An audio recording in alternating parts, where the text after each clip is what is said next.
The summer of '95 was supposed to be about adventure, a break from the dull routine of school, TV, and riding bikes around the same few blocks in our quiet neighborhood. My parents had been talking about this trip for months, 2 weeks in the Rockies, camping, hiking, fishing, a full escape into nature away from phones and responsibilities. I was just a kid, maybe 10 or 11, old enough to feel excitement, but not old enough to understand the danger that can lurk in the most unexpected places. The drive to Black Hollow Park took nearly a day. The last stretch of road twisted through thick forests, the kind where the trees grow so tall and dense that even in the daylight there are patches of shadow. The deeper we got into the wilderness, the more I started to feel something, not exactly fear, but unease, like we were driving into a place that didn't entirely belong to us. Our campsite was near a lake, one of those crystal clear ones where the water reflects the sky so perfectly that at night it looks like you're staring into the universe itself. The air smelled like pine and damp earth, and even in July there was a chill that settled in. After sunset, we spent the first day setting up camp, pitching the tent, collecting firewood, unpacking food. My dad was the type who liked to do everything by the book, double-checking the food storage, making sure our supplies were secure in the bear-proof containers provided at each site. We settled around the fire as night fell, the flames crackling and popping as we roasted marshmallows. I remember staring into the dark trees, feeling small under that vast starry sky. That's when he appeared. A man stepped out of the forest, just beyond the reach of the fire's glow. At first my dad tensed. Out here, miles from civilization, unannounced visitors weren't exactly common, but then as the firelight touched his uniform, we realized he was a park ranger. He was tall and lanky, with a sharp face and wide, unblinking eyes. His uniform was neat, pressed even, but something about him felt wrong. It wasn't just his posture slightly hunched, like he was uncomfortable in his own skin, or the way he kept looking around, scanning the shadows between the trees. It was his eyes, too wide, too alert. He introduced himself as Ranger Mark, though his voice trembled slightly when he spoke. "Evening, folks," he said, his gaze flickering from me to my parents. "Just doing my rounds, checking in. You all know the rules here, right?" My dad nodded. "Yes, sir." "Got the pamphlet at the entrance." Mark hesitated. "Good." Then, after a pause, he added, "Make sure your food is locked up tight. We've had incidents with wildlife that wasn't unusual." Everyone knew the importance of keeping food secure in bear country, but then he added something that sent a chill down my spine. "And keep your eyes open, not just for animals." He didn't allow us, didn't explain, just tipped his hat and walked off into the trees, swallowed up by the darkness within seconds. My mom turned to my dad, her face pale. "What was that supposed to mean?" Dad forced a small laugh, but I could tell he didn't like it either. "Probably just wants people to be careful," he said. "Don't worry about it." But we did. The next morning started off normal enough. Breakfast cooked over the fire, my dad and I skipping rocks across the lake while my mom read a book in her camping chair. We had almost forgotten about Ranger Mark's eerie warning. Then we heard shouting from another campsite. We hurried over and saw another ranger, this one younger, more built, like he'd served in the military. His name tag read Jim. He was furious, yelling at a family, a man, woman, and 2 teenage boys. "You didn't lock up your food," he snapped, hands on his hips. "We did," the father protested. "We made sure last night, but when they checked, the bear box was wide open. Their food was gone. No claw marks, no scratches, no signs of an animal breaking in, just open." Ranger Jim exhaled, running a hand over his face. "You don't get it," he muttered. "You can't be careless here." The way he said it wasn't just about wildlife. That night my dad didn't sleep. He didn't say it, but I knew he was uneasy. He sat by the fire long after my mom and I crawled into the tent. I could hear him shifting in his chair, poking the fire, listening. Then around midnight I woke up to the sound of rustling, soft footsteps on pine needles. I held my breath as my dad unzipped the tent just enough to peek out. Then suddenly he grabbed his flashlight and flicked it on the beam, landed on 2 figures standing just beyond the fire. One of them was Ranger Mark. The other was a man in dark clothing, slightly shorter, his face obscured by shadows. Both of them were holding something small. Bags, our food. Hey, my dad shouted, leaping to his feet. For a moment the figures just froze, then, as if suddenly remembering they'd been caught, they turned and bolted into the trees. My dad grabbed his flashlight and took off after them, but they were fast, too fast. Within seconds they had disappeared into the night. When my dad came back, his face was pale. We're leaving, he said, first thing in the morning at dawn. As we were hurriedly packing, Ranger Jim showed up. His face looked even more strained than before, dark circles under his eyes. You saw them, didn't you, he asked. My dad hesitated. Who are they? Jim exhaled. They've been out here for years. At first just little things, stealing food, scaring campers, but then people started disappearing. I felt my stomach turn. They watch, they wait, Jim continued. And sometimes people don't come back from there. Hikes. We left immediately. Years later, I heard the full story on a true crime podcast. 2 road rangers had been caught in that park, Mark and another man whose name was never released. They had been stalking campers, watching them, breaking into their supplies to make it look like animals were responsible, but it had escalated. One camper had been found badly injured, claiming he had been lured into the woods. That led to an investigation, one that uncovered years of disappearances connected to those 2 men. Some were robbed, some were just never found. That summer I learned something terrifying. The real monsters don't have glowing eyes or sharp claws. Sometimes they wear badges, and they smile like they're there to protect you.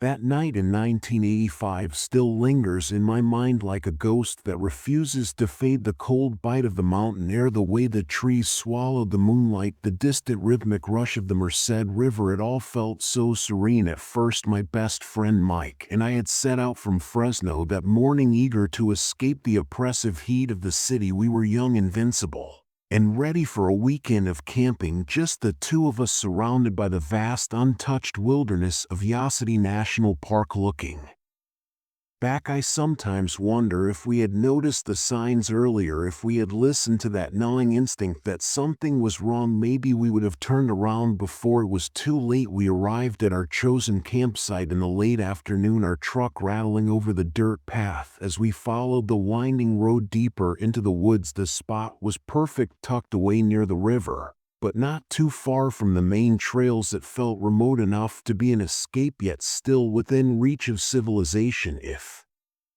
we needed it. The moment we stepped out of the truck, the scent of pine filled our lungs, fresh and crisp, mingling with the earthy undertones of damp soil. The golden sunlight filtered through the canopy, casting dappled shadows over the ground. Mike and I wasted no time setting up camp, pitching the tent near a large oak tree and gathering firewood for the night ahead. By the time we got the fire going, the sun had started its slow descent beyond the towering peaks. The sky was a blend of deep oranges and purples, a breathtaking display of nature's quiet beauty. We sat back in our fold-out chairs, sipping cheap beer and listening to the soothing sounds of the river. For the first time in weeks, I felt completely ease. And then they arrived. 2 park rangers walked into our campsite without a word of greeting. Their presence was abrupt, almost unnatural, as if they had materialized from the shadows of the trees themselves. The first one was tall and wiry, his uniform neat, his posture stiff. His face was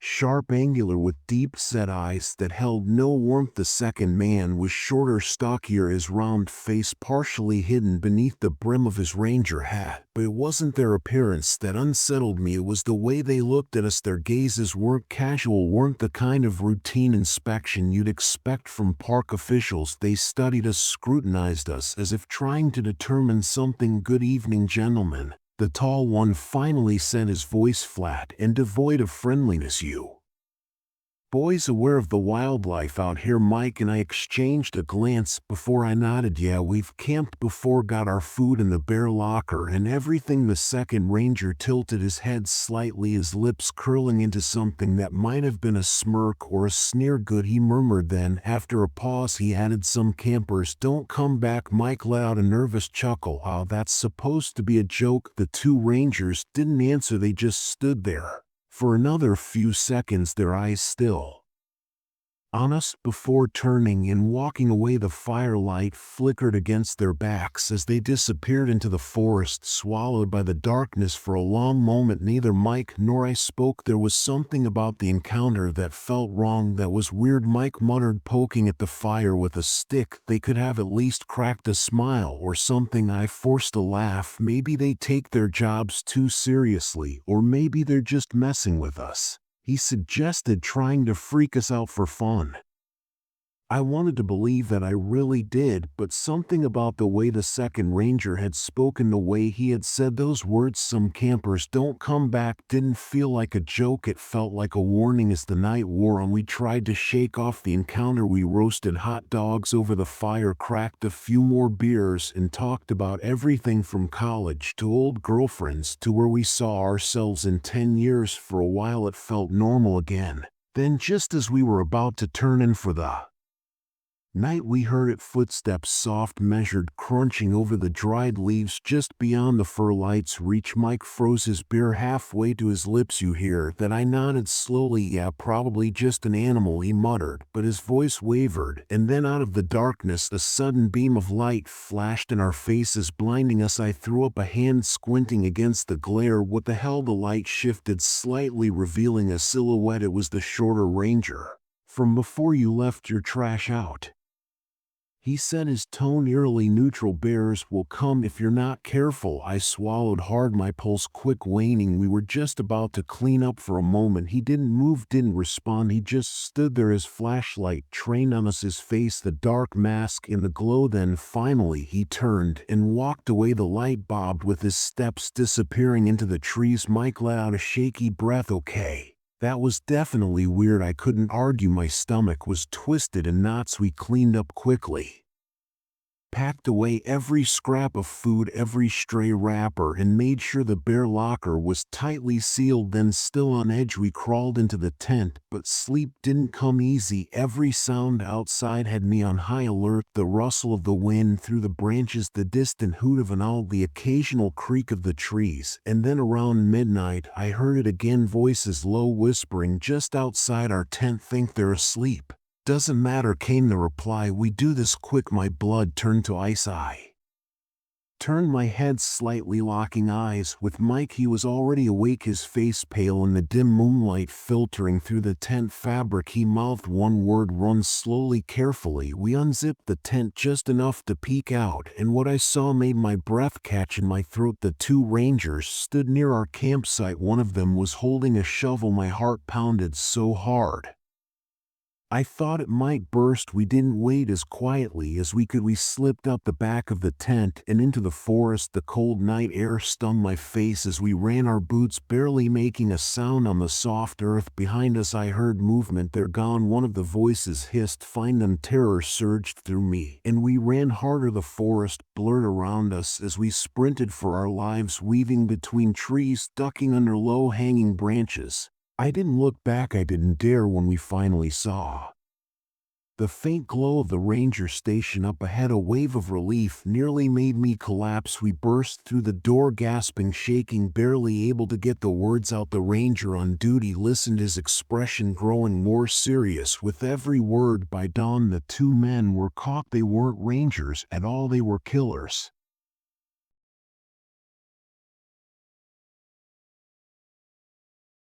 I've been a park ranger for over 15 years now, working in some of the most remote and rugged parts of the country, the kind of places where the air is thick with silence and the only sounds are the rustling of trees or the occasional distant cry of an animal. People often think of the outdoors as peaceful and serene, but as a ranger I've learned that the woods hide much darker things than most people realize. There's one story in particular that still makes my blood run cold whenever I think about It happened a few years ago, and it changed how I view the wilderness forever. I was stationed in a large national park deep in the forest. The park was remote with few visitors, especially in the off-season when the weather turned colder. We had a handful of campgrounds, mostly for people who like to hike and enjoy the solitude, but there was always the risk of someone getting lost, or worse, someone having bad intentions. One cold November evening, I was on my usual patrol, just checking the campsites to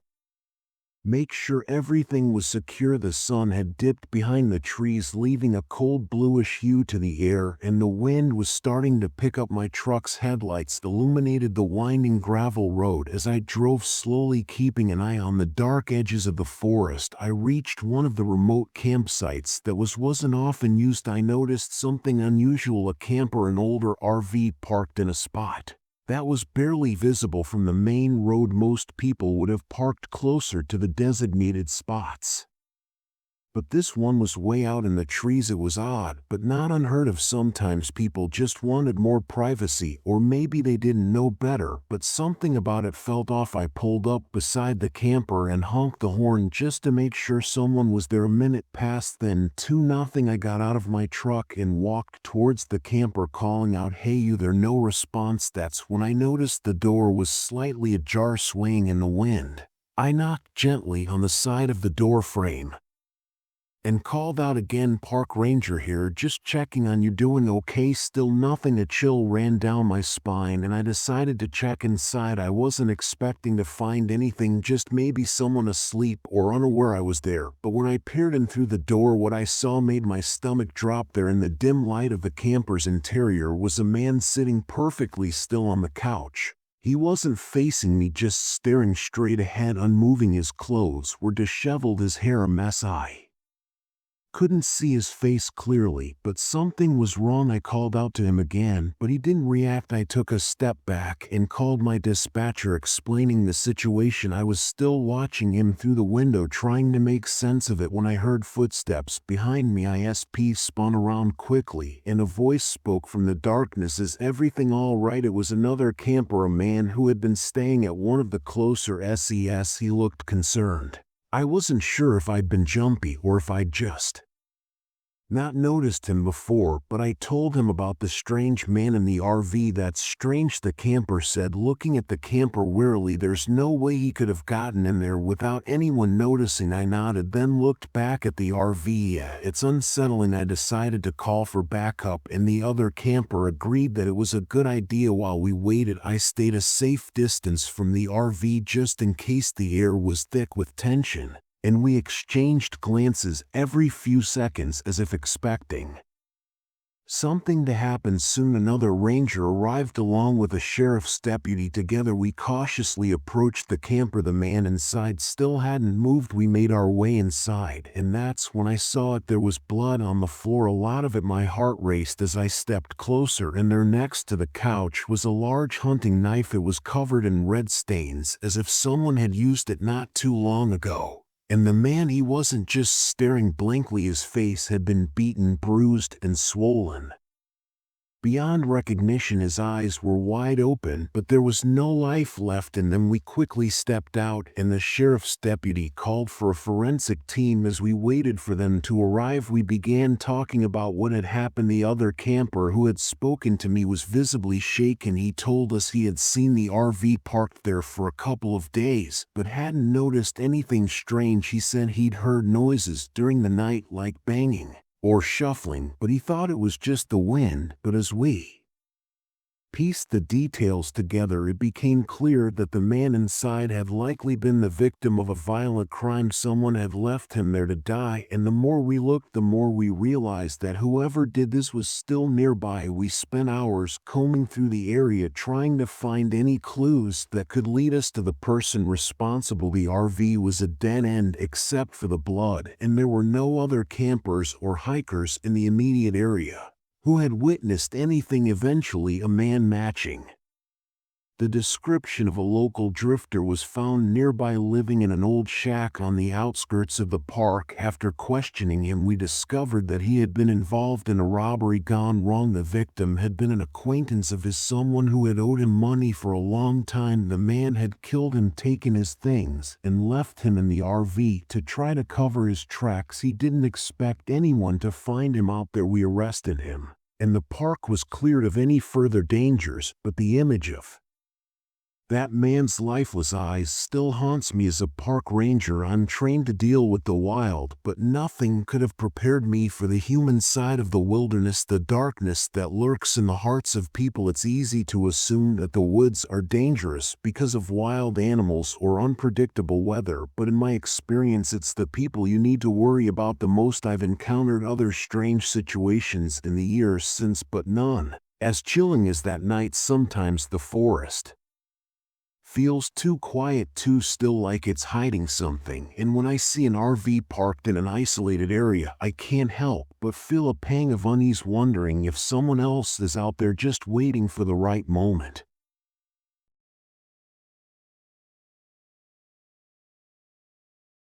Back in the summer of '97, when I was just a teenager, my friends and I set out on what we thought would be our last grand adventure together before college sent us all in different directions. It wasn't just about camping, it was about clinging to those last few moments of true reckless freedom before the real world came knocking. We wanted something real, something to remember, something that would stick with us long after we left home. So we chose Yellowwood State Forest. Yellowwood was the perfect place, fast, untouched, a place where civilizations seemed to disappear, swallowed up by towering trees and thick undergrowth. It was beautiful, but it had its fair share of strange stories, campfire legends told of hikers who wandered off the trails and never came back, of strange lights moving through the trees at night, of whispers carried on the wind when no one else was around. But we weren't superstitious.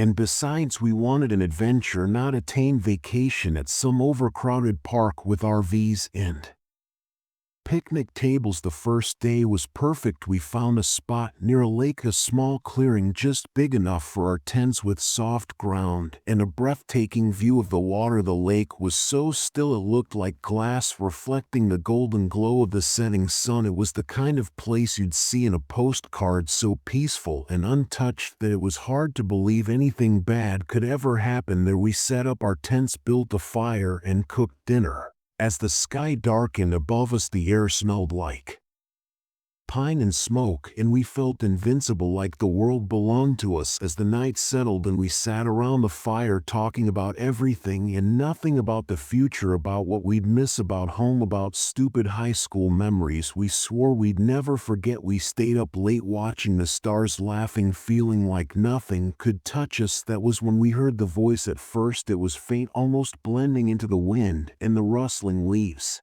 But then it came again, clearer this time. Man's voice, raspy, urgent. Turn back now. The laughter died instantly. We looked at each other, waiting to see if anyone else had heard it. No one spoke. The fire crackled, filling the silence. Then it came again, closer. To turn back now. Jake, always the bravest, stood up and grabbed a flashlight. Did you guys hear that? We all had, but none of us wanted to be the first to admit that something felt wrong. Logic told us it was probably another camper messing around, maybe some local trying to scare off city kids, but something about the voice, it wasn't playful, it wasn't the kind of thing you'd hear as a joke. Curiosity got the better of us against our better judgment. We grabbed our lights and followed the voice into the woods. The deeper we went, the quieter everything became. No crickets, no wind, just the sound of our own footsteps crunching through the underbrush. The trees seemed taller, closer together, like they were leaning and listening. And then we saw him. He stood just at the edge of the light, wearing a park ranger's uniform. At least it looked like one. His hat was pulled low over his face, casting it in shadow, but when he shifted slightly, the moonlight caught his eyes. Something about them made my stomach twist. They were too wide, too alert, like an animal that's been cornered. Who are you kids? His voice was rough, slightly slurred. We're just camping, sir, Jake said, his confidence still intact. Is everything okay? The ranger took a step closer, and that's when the smell hit us. Alcohol, thick and sour sweat, something else, something I couldn't name, but made my skin crawl. You shouldn't be here, he muttered. Not safe. My mouth felt dry while he looked around as if he was afraid someone else was listening. Then he leaned in just slightly and whispered, there are things in these woods, not animals, men, sick men. A cold chill ran through me. I wanted to ask more, but before we could, he turned and walked off, disappearing into the trees as quickly as he had appeared. We stood there unsure of what to do. There was something about the way he had spoken, the way his eyes had darted around like he was afraid of being overheard, that made my street stomach twist. He was drunk, sure, but there was something real in his voice. He had been afraid. We turned back toward camp, trying to shake off the unease, but the night had changed. The trees seemed taller, the darkness heavier, the trails blurred together, looking less familiar. By the time we finally found our way back, the relief was short-lived. Our camp had been destroyed, our tent was slashed open, our backpacks had been emptied, their contents strewn across the dirt, food was trampled into the ground, and one of our sleeping bags was missing entirely. Someone had been here. Fear settled over us, thick and suffocating. We scrambled to gather what we could, the panic making our hands clumsy. That was when we heard them footsteps, slow, deliberate, not coming from the direction of the lake, but from the trees behind us. We barely had time to react before two men stepped into the dying glow of our fire. They weren't rangers, they weren't campers. Their clothes were dirty, mismatched, their eyes dark and unreadable. One of them had a long, greasy beard, the other was stockier, his face twisted in a grin that made my skin crawl. Look at this, the bearded one muttered, nudging a torn backpack with his foot. They must have run off, or they're hiding. The stocky one chuckled. We were crouched behind the brush, no more than a few feet away, our hearts pounding so hard I was sure they could hear it. My breath was shallow, my body locked in place. They won't get far, the bearded man said. They lingered, talking in low voices about traps they had set, about scaring off other campers, about the people who had gone missing from the area. The way they spoke, it wasn't just about messing with people, it was something worse. When they finally left, we didn't wait, we ran. We didn't stop until we reached the ranger station, lungs burning, legs shaking. The ranger on duty wasn't the man we had seen before. He was different, clean-shaven, alert, concerned. When we told him what had happened, he listened carefully, his face growing more serious with every word. When we described the two men, his expression darkened. We've had problems with them before, he admitted. Locals, they like to scare campers. Sometimes more. That more hung in the air like a stone sinking in water. The police were called. They found the men. Eventually, turns out they had been terrorizing campers for years. Reports of theft, of stalking, of assaults, and in one case a girl who had never been found. That summer we thought we'd be telling ghost stories around the fire, trying to spook each other with tales of the supernatural, but we learned something far worse. Real horror doesn't wear fangs or claws, it doesn't lurk in the shadows with glowing red eyes. Sometimes it wears a smile, sometimes it walks on 2 feet, waiting in the dark just beyond the firelight.